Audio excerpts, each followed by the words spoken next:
So that's where we'll begin today. And I'll lean on somebody that Jeff Zaribek and I had the privilege to speak with last night on the Collective.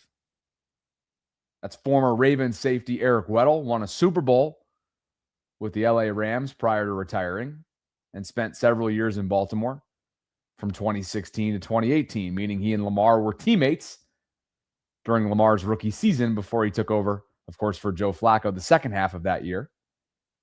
And Jeff and I had a couple different questions for Eric, one of which was this missed practice time that's become a trend in recent weeks. How much of an impact does that have on a player? And while Eric didn't play quarterback at the NFL level, I think he's got a good understanding of how this whole operation works and what's required for a player during the week and the days that lead up to game day. Here is a snippet from last night's conversation that can be found in full on the Collective, the Ravens Collective, our Tuesday night show all season long. Eric, you have an interesting perspective about Lamar. Let's forget for a second, kind of his struggles the last couple of weeks. I'm not like people in the thing. Like, I'm not capping. I know more than anybody in this place, so I think you guys should just trust what I'm saying and understand that there is no reason to cap in here. So go ahead. He can see your shit live. In other words, live chat. He can see what you guys are writing. Just so you guys know that. Go ahead. Let him know, Eric. So you practiced against Lamar, 2018 rookie Lamar. Then you played against him in 2019 and was his first MVP year. What did you think when you were watching him kind of grow as a young quarterback? Like when you're practicing against him 2018, did you see the signs of a guy who've ultimately become a multi-time league MVP or face of the franchise guy? Or are you even surprised how kind of quick his ascent was?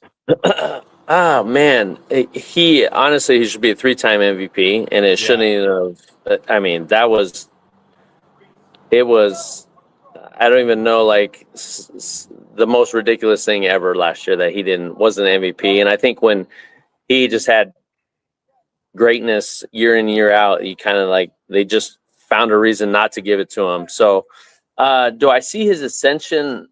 Man, like what he did last year from the quarterback position, I really felt like he had taken that next step of really killing people with his mind and his arm and not relying so much with his legs.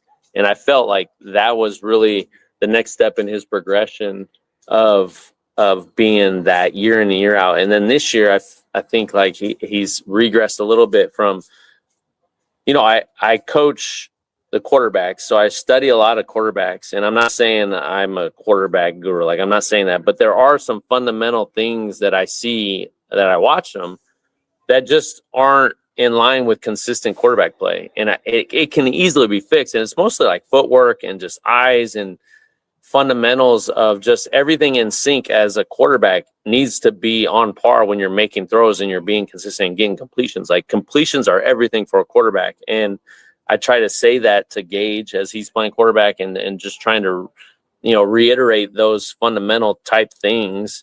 And so I just think like it's just a little bit off with his footwork, and when he backtracks into the pocket at times, trying to escape, where if he climbed the pocket and just stay where you are and get the ball out.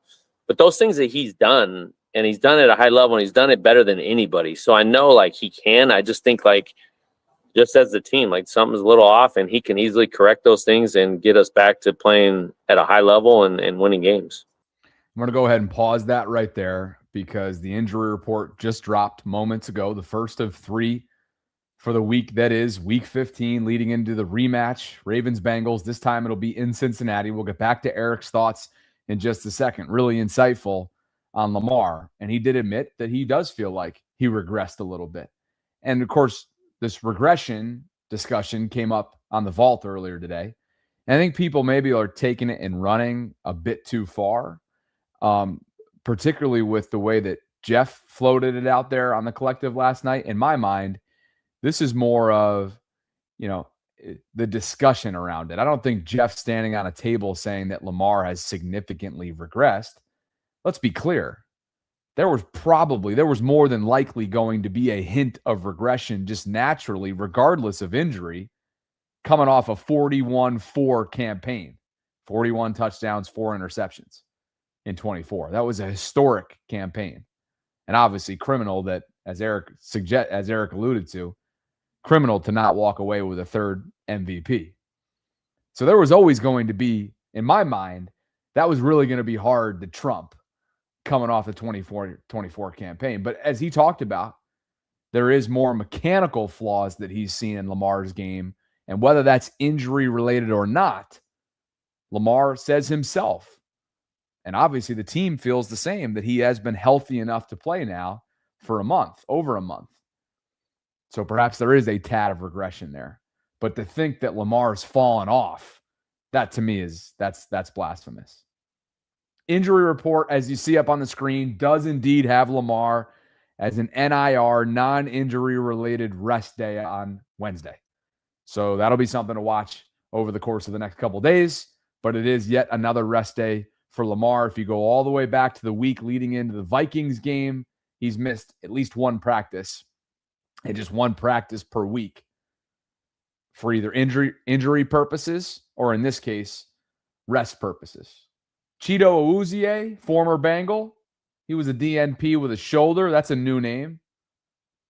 Keaton Mitchell, who says he's good to go, coming up on Sunday. That's what he told reporters within the last hour or so. He was limited with a knee. He did say that something did not feel right. Something happened on that 50-plus yard burst where he was caught from behind. So hopefully that bodes well for him moving forward. And John Harbaugh said earlier in the week that he's day-to-day, meaning he avoided something catastrophic related to that knee. You know, Keaton's 2 years removed from that ACL. So anytime it's knee-related, I think you just very naturally tend to gasp or at least hold your breath for Keaton. It's been a long recovery timetable for him. Tavius Robinson was limited today with a foot, but he told reporters, too, in a scrum that he's expecting to go on Sunday. Haven't seen him on the field in a couple months. Ardarius Washington, full participant with the Achilles, tore that back in May during a conditioning session. Perhaps he'll be an option for the Ravens secondary in the coming weeks. And Nate Wiggins with that foot popped up as limited. Don't know how he played against the Steelers after being ruled out at halftime of the Thanksgiving night game against Cincinnati. Dude's tough as nails. They're going to need him, especially knowing that there's a chance T. Higgins could be cleared from concussion protocol. I don't know if that's going to happen, but there's a chance that T. Higgins will play, unlike he was able to just a couple weeks ago on Thanksgiving night. So that's the injury report right now. Nothing crazy, nothing egregious. But as we transition back to the Lamar discussion, him missing practices clearly is a part of the conversation in terms of what's gone awry, what hasn't been right. And there's 100 votes so far in my poll. What's affecting the play of Lamar most? Right now, all the above is in a comfortable lead. What's all the above represent? His offensive line, his injuries, his missed practices. But O-line, if you were to separate those three from all of the above, his offensive line leads the way at 39%, injuries at 11%, missed practices at 7%. Make sure you vote in the poll. Let's get our first super chat out there while we're here. What's up, Captain? Captain writes, it's injury related. I think he's more injured than what we know. I'm okay with it because these last two games, he's looked better and he's running more. Certainly a couple quarterback keepers on Sunday against the Steelers that were very encouraging from a mobility standpoint. And the Ravens got to hope and pray that that continues to trend in the upward trajectory for him. Should they want to get back to that zone read type game, which will obviously have a trickle-down effect as it relates to the balance of this offense, particularly in the red zone where they have struggled and struggled mightily. Back to Eric Weddle we go. Thank you guys for being with me. If you'd like to call in and share a thought on Lamar's latest missed practice, you can do so by clicking on the link that I have pinned in my live chat. Back to Weddle. How would you divvy it up, you think, in terms of, like, is it distrust of the offensive line? Is it the limitations for the lower body ailments? You know what I mean? Like, when you talk about football, my mind goes in a couple different directions. We know of at least 4 known ailments that he's dealt with: hamstring, ankle, knee, toe. And we've obviously seen the lack of pass protection. Yeah, he's obviously dealing with more than we have any idea, right? And so it's easy for us to sit here and say, well, yeah, like, why didn't you just sit in there and like rotate a little more or not back? Like, okay, like it's easy for us. And I know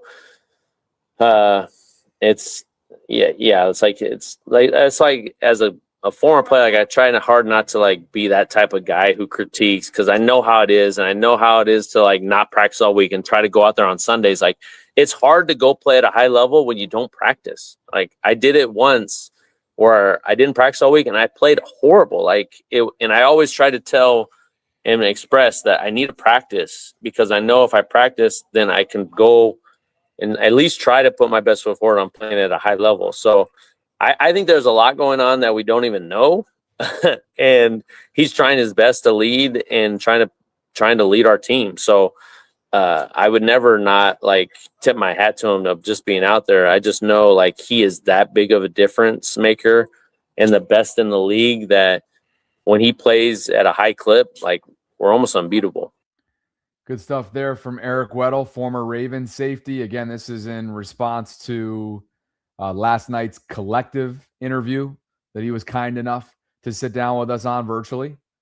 And it all stems from what's become a repeated trend for Lamar as he battles his way through clearly multiple injuries that span all the way back, several months ago now, end of September, when that hamstring popped up.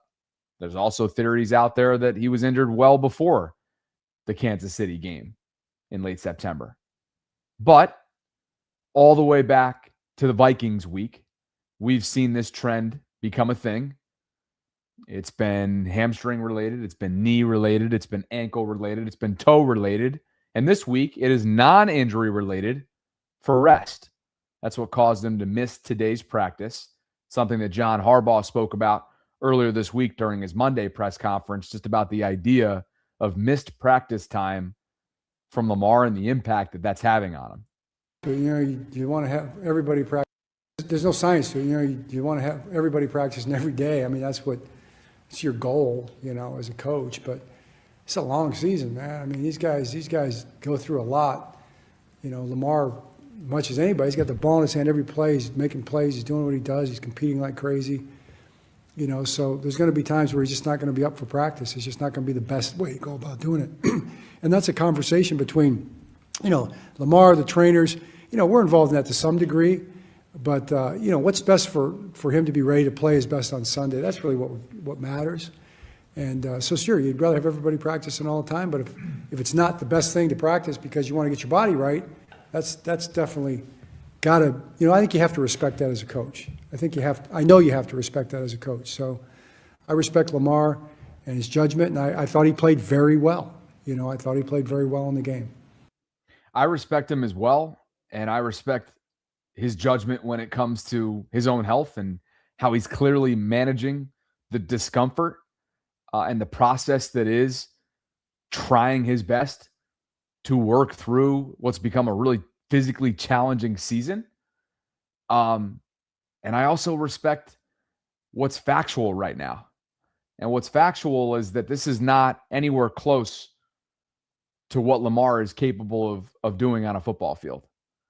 And it's one of the reasons as to why the Ravens offense remains broken, remains compromised. Lamar, first and foremost, is compromised physically. We know that. And as a result, this offense is struggling mightily, and the numbers back that up. His completion percentage over the last 4 games, it's a 54.8 average. Passing yards per game, just over 202.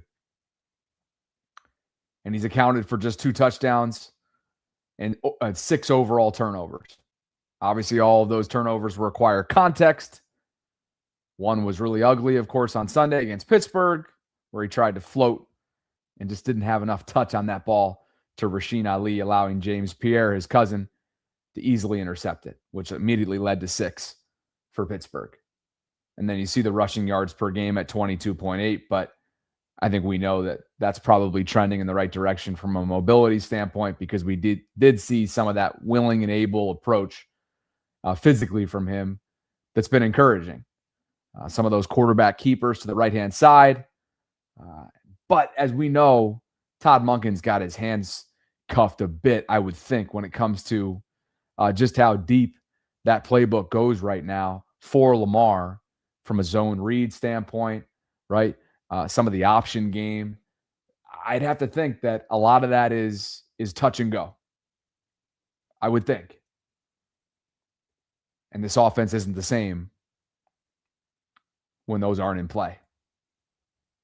Matt Ryan, former NFL quarterback, certainly didn't have the mobility, anywhere close to the mobility that Lamar's had now for 8 years running. But he does offer good insight into the practice week and the overall operation of an NFL quarterback. And he spoke about this missed practice time that's starting to really tally up for Lamar on Sunday on CBS. Have been a struggle. Yeah. They have been a struggle for Lamar Jackson. Yeah. Part of that is due to injury. Yeah. Part of that, I think, it's not even the injury that's affecting him on the field. I think the limitations of not being able to practice during the week. You're seeing that show up with inconsistencies in the passing game. Yeah.